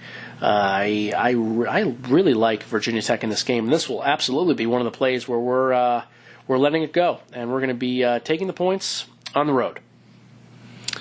Yeah, actually, I have a bet on this one, too. I'm actually going to parlay this one. I like the under in this spot. I do like Virginia Tech as well, under. So I think we're both with the Hokies. I like your analysis of Bud Foster and his inability to lay eggs twice. So doesn't do it. Yeah, exactly. So I I'll take him to keep Duke low, and I don't know if VTech's offense, even though you talked up Harris, or was it Harris? No. Willis, excuse me. Yeah. I talked up Willis. He got recruited by Kansas, so I can't give him too much credit yet. So, that's right. I think this game falls in the 20-17 range at this point. Okay. So Virginia Tech could get the upset outright. I agree. Totally agree with that. Yeah, I am not opposed to money line wagers on this one as well. I totally agree with you. And in fact, if someone could make an argument with me that they would prefer to bet the money line versus taking the points, I could totally get behind that too, for sure. All right, let's get into the big boys because there is some games that I know that you've been salivating at to talk about. For sure. We'll save that one. Let's go Kentucky, South Carolina. Okay. Yeah, this is a great one. I agree. This is one that we would have looked at the initial schedule weeks ago and been like, all right, this seems sort of okay and like fine, and it's going to be just a general SEC game. This one's got some big implications now, and I love it. This is really, really good stuff. Both teams, finally, and this is another theme I think of that we've been talking about today, both teams now have real quarterbacks, too. And it hasn't happened for many years, especially at Kentucky. But South Carolina with Jake Bentley, who is a pure pocket passer, can really sling it, is fantastic to watch. And along with a running game, which we would certainly expect from them, makes them a very difficult team.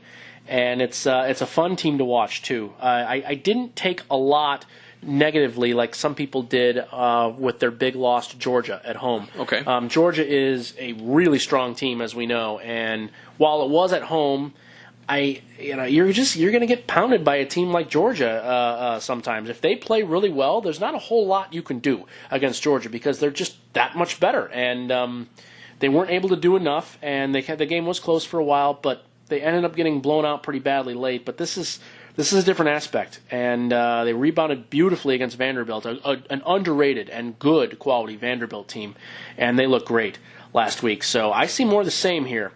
Not going to let it go and put a wager out. It's kind of close. I sort of want to just to have one, but I like South Carolina here in this game. This is they're rising nicely. Haven't had a big win for them yet, and I don't think this would constitute one for them. But Kentucky after South Carolina. Yeah, no, I mean certainly is Kentucky going to rush the field again? No, I wouldn't say so. But Kentucky's had a couple of big ones already, including this last one, and I think this is a definite time for a small regression against what is probably the best team they've seen so far this year. Not a knock to Florida or Mississippi State, but I do think South Carolina is a step above those two.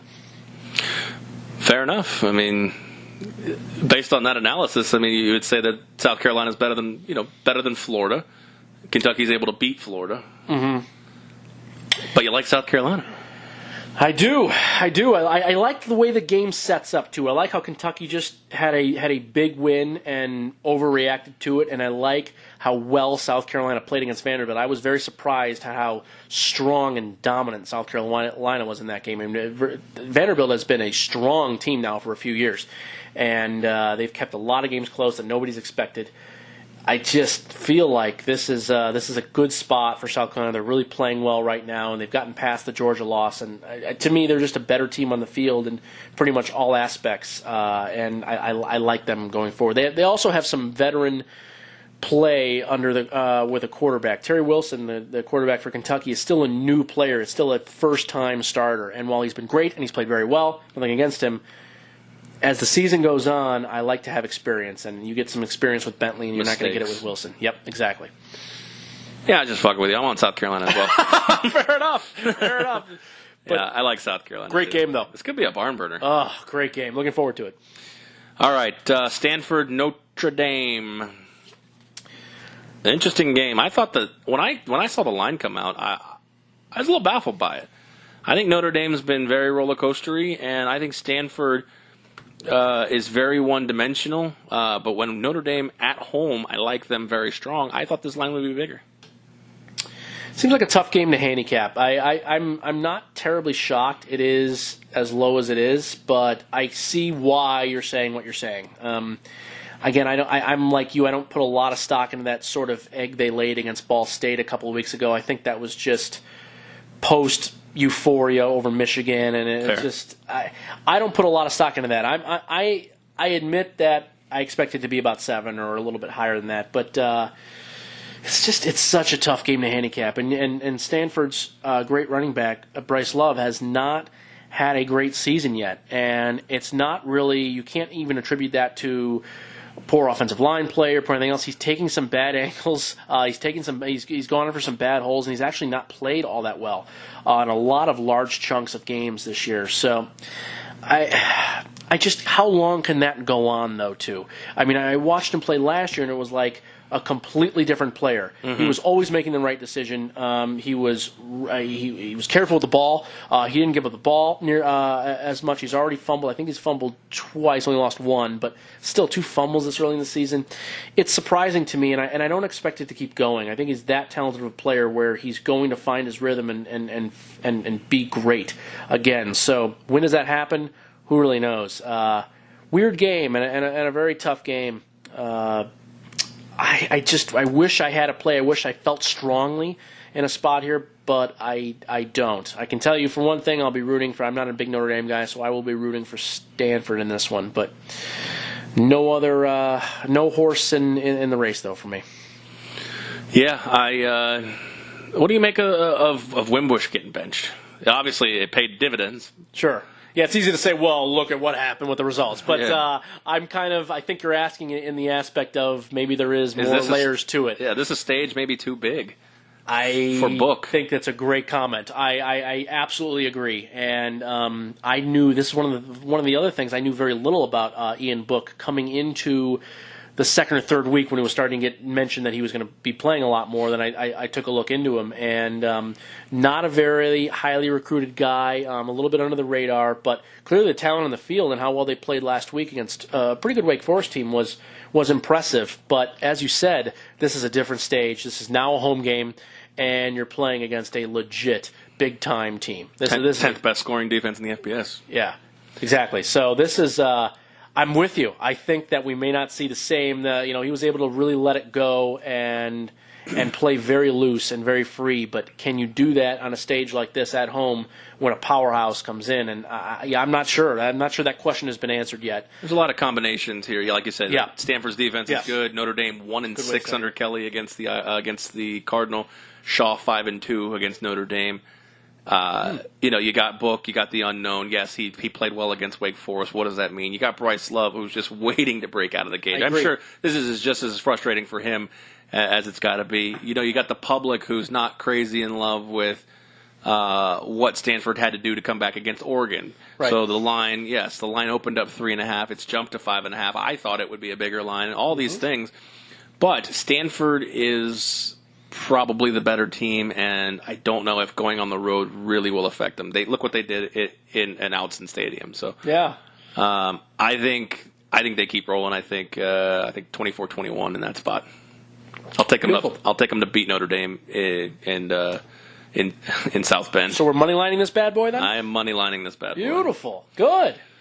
All right, let's talk about the giant of the college football weekend, and I don't think anybody else could put a play out there that will have that many eyeballs as Oklahoma State, Ohio State, Ohio State at Penn State.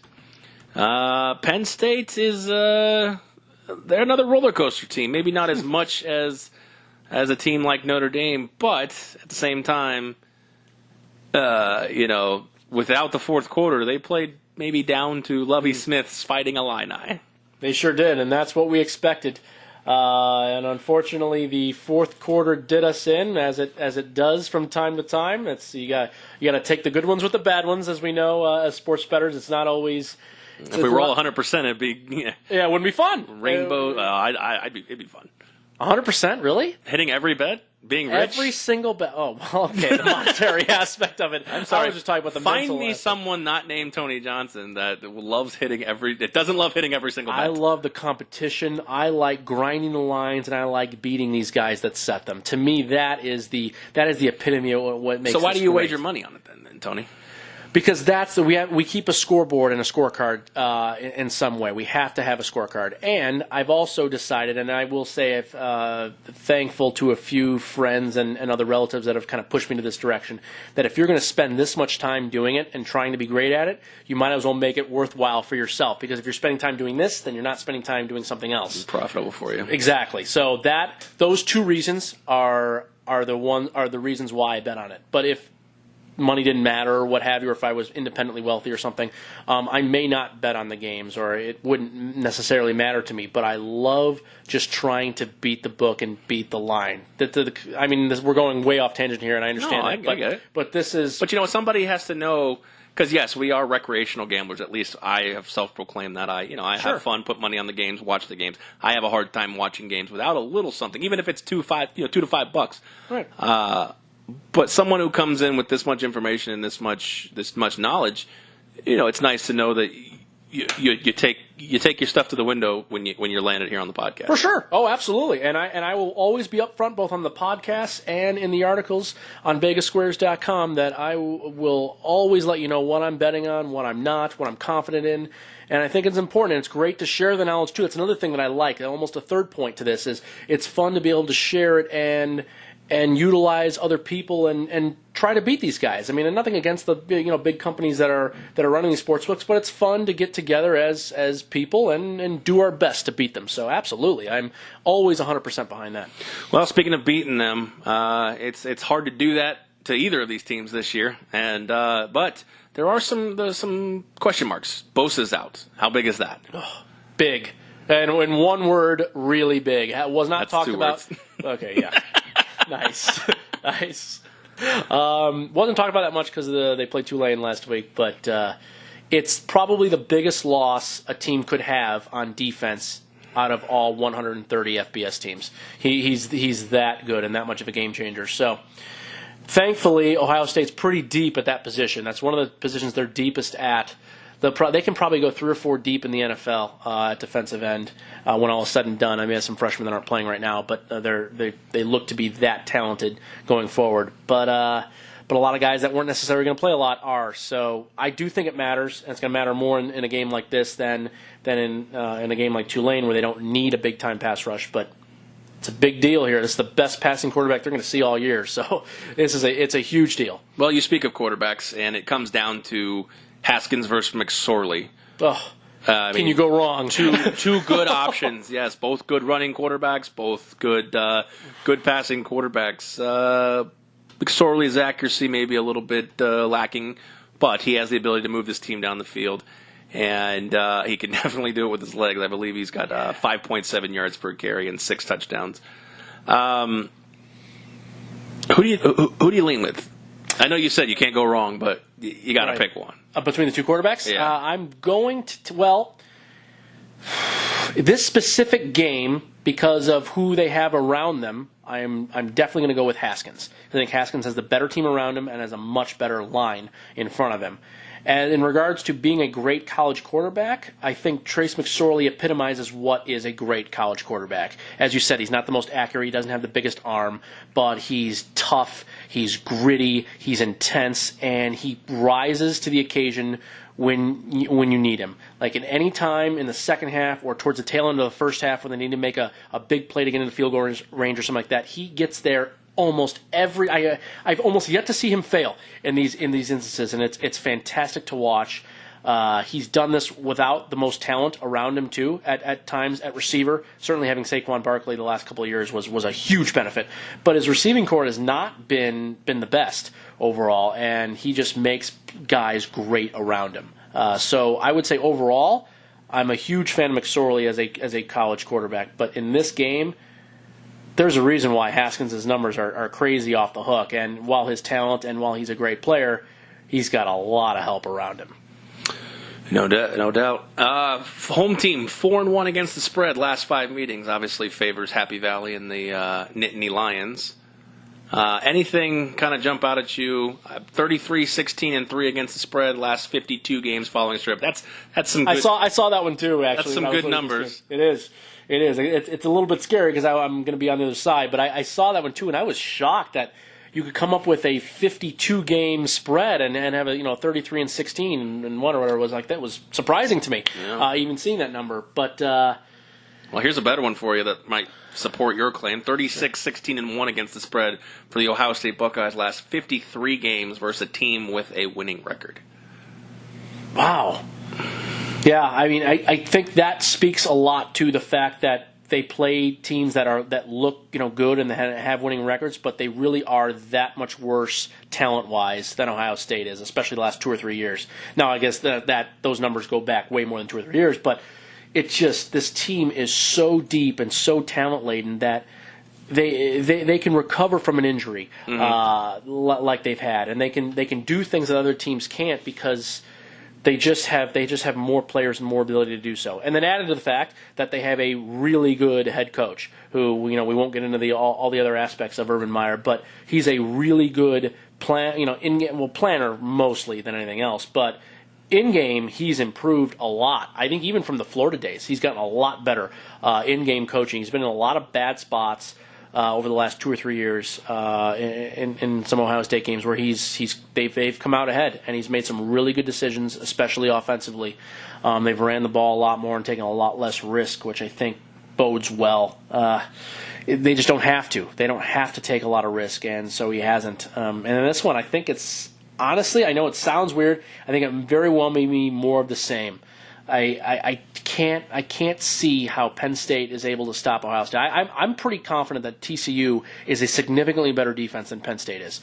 We can look up and down the roster, especially the front line. I think TCU matches up way better, and they still weren't really able to stop Ohio State for the most part. They did okay. They hung around nicely and did pretty well for a while, but that defense looks very much superior to this one, and they're playing this one this week. I can't see them stopping Ohio State. This is absolutely one of the plays that we have, and I actually got it at -3. I know it's 3.5. I believe 3.5 currently. Yeah. I got lucky. I got it at -3 at Westgate, and really, really pleased about that line. Yeah, 58% of the public is with you on that Ohio State 3.5. 69.5, 70, give or take. That's enormous. Wow. Wow. It really is a shocker. I didn't expect that either when the line came out. Thought it might be in the low 60s or something like that, just trying to make a quick prediction, but 70, isn't that weird to you? Like, what do you think the reason mainly is for that? Why? Well, that's the thing. I mean, you got two defenses right now that are giving up, 20 points a game, but you got two offenses that have the ability to score 50. Yeah. So it's one of those same what we talk about. I forget which game we were talking about. I think it was the Kansas State game, Kansas State Texas. I thought both teams play solid defense. Both teams have okay offenses. Something's got to give at this point. I think we also talked about that in Florida and Mississippi State. Oh, it's true. Something's got to give. Yeah, Penn State 19.5 points a game. Ohio State 17. Wow. But we saw. I think a lot of people are forgetting that they were able to give up 31 to Oregon State. Now, yes, 2s and 3s may have been in. So they have the ability to give up points. Ohio State does. Yeah, Oregon State played well in the first half in that game. There's no question. They were good. Yep. And Penn State, same thing. They've given up points to what should be inferior teams. But I think the one game that they have done that doesn't necessarily overshadow the 3 games that they haven't given up. Because, yes, TCU... correct me if I'm wrong, I believe Ohio State shut out Tulane? Or they gave up 6 or 7. Yeah. They gave up a score at some late juncture. That helps the points against, for sure. Yeah. So maybe the points against, especially early in the season, is not a huge indicator. Agreed. And most of the time in college football, offense rules. For sure. So snap judgment, even though we just analyzed it, over under 69.5. Under. All right, I had the over, so we'll have that a friendly wager. Perfect. Good. Glad we got something. Excellent. So. And I don't have this as a bet, but I will lean Ohio State as well. Okay. I think you're right. I think it's a 7-point game. I think it's 47-40. Yeah. So, all right. Well, excellent. Any other games in that stretch, or even some of the late games? I know we're short on time on 12 ounce. Okay. Anything that jump out as you want 1 or 2 more games to you got something on your card that you want to get the bet out? Let everybody know. I do have something on the card here. You have the floor. Okay, excellent. Yeah, I will just throw out this one quickly. bit of a snooze fest in regards to the game, but again, we're just trying to make money here, so that's fine. I like a Pac-12 game, which is going to be actually very late night for all the East Coasters. 10 p.m. start out east.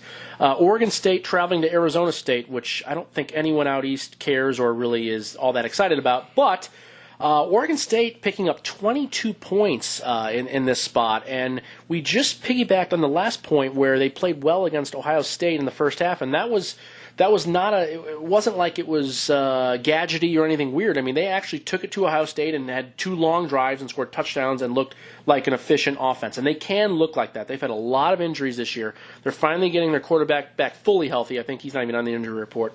All the receivers are back going, and the secondary running back has emerged and looked great.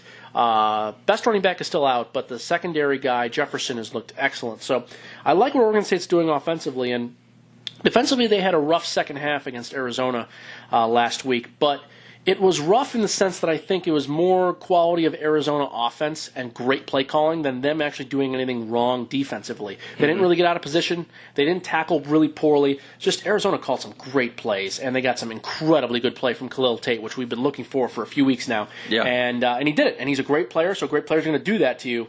But I just don't see how Arizona State can do this. They can't hurt you like Arizona can. And I'm a huge fan of taking the points here. I don't really care all that much that they're traveling. I think it's a great aspect in a conference game to just take over 3 touchdowns and be pretty pleased about it. I'm not necessarily saying I'm on the money line. So Herm Edwards is, you play to cover the spread. Right. Yeah, well, Herm is going to have to get his offense rolling again here because he has not gotten it done. Besides that first game against UTEP, they have not actually looked great offensively. And they were able to beat Michigan State, and kudos to them on a great game there. But that was an awkward game for Michigan State, and the last 2 they've played, especially against San Diego State, very subpar, and I don't know how that's going to change right away from this next week. So the play will be Oregon State getting 22 points in the late night festivities. If we're chasing any money, there's one to chase it at.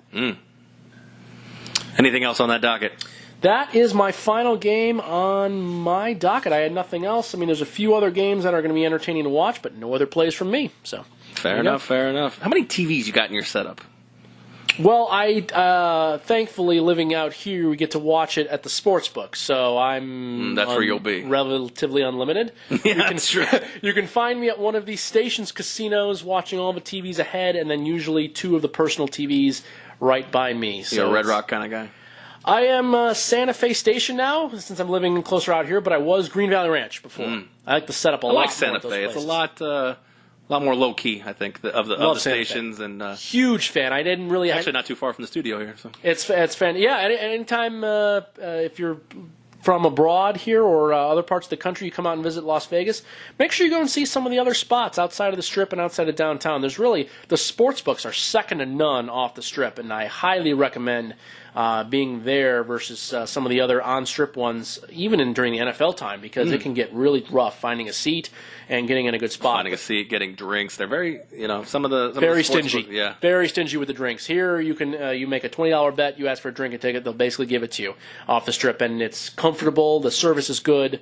Highly recommend, especially places like Santa Fe, for sure. Fair enough. They're a little plug to stations. We'll expect our royalties for that one. Yeah. All right. Well, let's wrap it up here. Going to be a fun slate of college football. That's a lot to go on. I mean, hopefully at this point, obviously the games have started. If you're listening on 12 Ounce Sports Radio, hopefully you've got some bets in, you've got some bets lined up, and hopefully you don't have to chase. But if you do, if things go terribly wrong, I like the Oregon State pick as well in that spot. So, like Herm says, he doesn't say you play to cover, right? He says you play to win. No. Well, he can win, but we're going to cover. That's for sure. I think that's very likely what will happen in that one. So, yep, no doubt. So most definitely. Well, we appreciate and we are definitely very grateful that you've listened to our NCAA Picks and Chatter podcast. And obviously every week we will have our NCAA on Saturday mornings before the games, and we will have our NFL on Sunday mornings before the games. Obviously you can also hear us on Monday nights. We usually recap the weekend. So we go preview, recap. It's kind of a thing we've got going on here. We're also going to start being on in the middle of the week. We haven't finalized that with 12 Ounce just yet, but look for us for a midweek show, I believe probably Wednesdays or Thursdays as well. That show will probably be more sports related. So, sports related rather than gambling related. But, hey, we'll probably throw some gambling information Got to in have there. some picks in there. I mean, come on. We will. If it's a Wednesday show, we'll probably have the Thursday night football game. But, that's where the line movement, those Wednesday, Thursday line movements, Friday college football, obviously there's some games. So much good stuff. Especially at some point, I mean, I don't know. I can't remember if this. I mean, we got midweek Maction coming up here.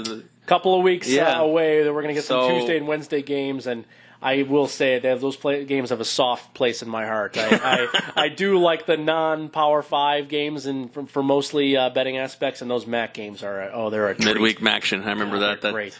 That's so most definitely. So again, we appreciate you listening. We appreciate you tuning in. You can catch us on Vegas Squares anytime. Vegas Squares Podcast, VegasSquares.com. Catch us on Twitter at Vegas Squares.